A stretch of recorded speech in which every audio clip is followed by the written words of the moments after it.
Hey guys, it's Danny. Welcome to the show that disguises itself as shameless clickbait but actually delivers you accurate information that will save your orchids. Today I'm going to tell you about the secret ingredient that makes an orchid go from this to this faster than you can say, wow, is this real? Yes, it's 100% real. See, I work with proof here on my channel. So before we even start, you can actually check these orchids, how they used to be a few months ago by visiting the description. I will link all of my proof there as well as the sources I will quote today. But let's get on with the show. Have you ever had a Phalaenopsis orchid go from a luscious green to something that looks kind of like this? Yellowing leaves falling one by one from the top? Yes, well, my friends, that is crown rot. Basically, the top of your orchid rotted because maybe you left some water in there. See, we don't really grow orchids how they naturally grow. We grow them upright, not tilted how they would naturally grow. So water accumulates in crowns, develops bacteria and pathogens, and poof,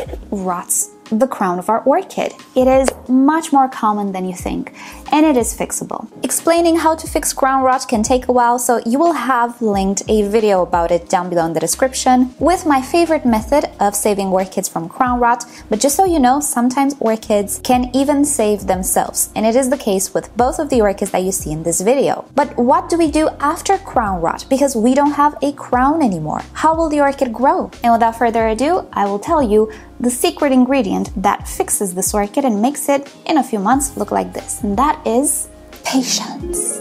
I'm not joking. It really is patience. What this means for you is that you don't have to do anything. You don't have to put potions on it or add additives or spend your money on anything to make your orchid live again. Oh, look at that. My orchid actually has a new crown. Magic. No, it's patience. Let me explain why you don't have to do anything. You see, orchids like Phalaenopsis are what we call monopodial. They have one single central stem and the leaves continuously grow from the top of this stem. Now, the top of this stem is called apex. Orchids always grow from the top due to something called apical dominance. In short, the uppermost point of your orchid, the apex, controls the growth points below it with the use of plant hormones and stunts them. If you didn't know, an orchid has multiple growth points along its stem, but due to this apical dominance phenomenon that many plants actually perform, these buds remain dormant and only the top bud, the apex, grows. Now, in case the apex is damaged through crown rot or any other means, let's say you want to cut the top of your orchid for whatever reason, it's the same thing. The apex is damaged or is no longer there. In that case, the buds below the apex suddenly become active,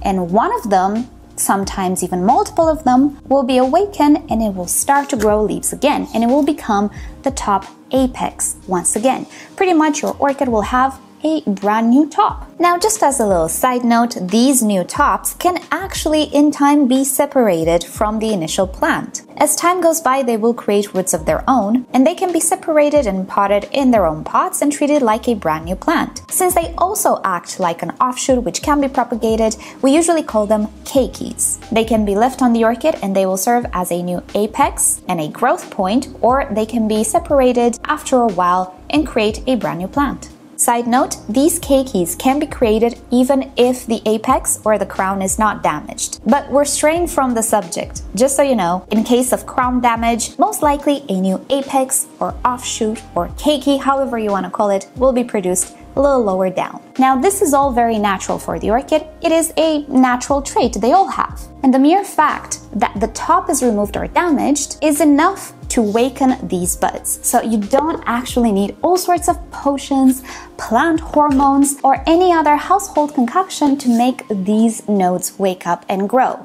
They are gonna do that because that's what the orchids do. That's what they're genetically programmed to do. Furthermore, if you start to add all sorts of liquids or even organic matter, household stuff on your orchid, you can actually risk further rotting or damaging the orchid, the remaining stem, or even the brand new apex that will grow. Using household stuff like banana peels, coconut water, and all sorts of stuff can saturate orchid potting mixes with organics that will start to rot. An orchid pot does not work in the same way as a compost. And if you're unlucky, you're just gonna have an outbreak of mold and maybe some more pathogens that will start to affect the stem, the leaves, the roots maybe. Depends how your luck will be. I've seen it all in the comment section. So the secret ingredient to making your orchid grow again is to sprinkle a little bit of patience on it. Now, while you're being patient, just so you don't get bored, there are a few more things that we absolutely need to do for our orchid, and that is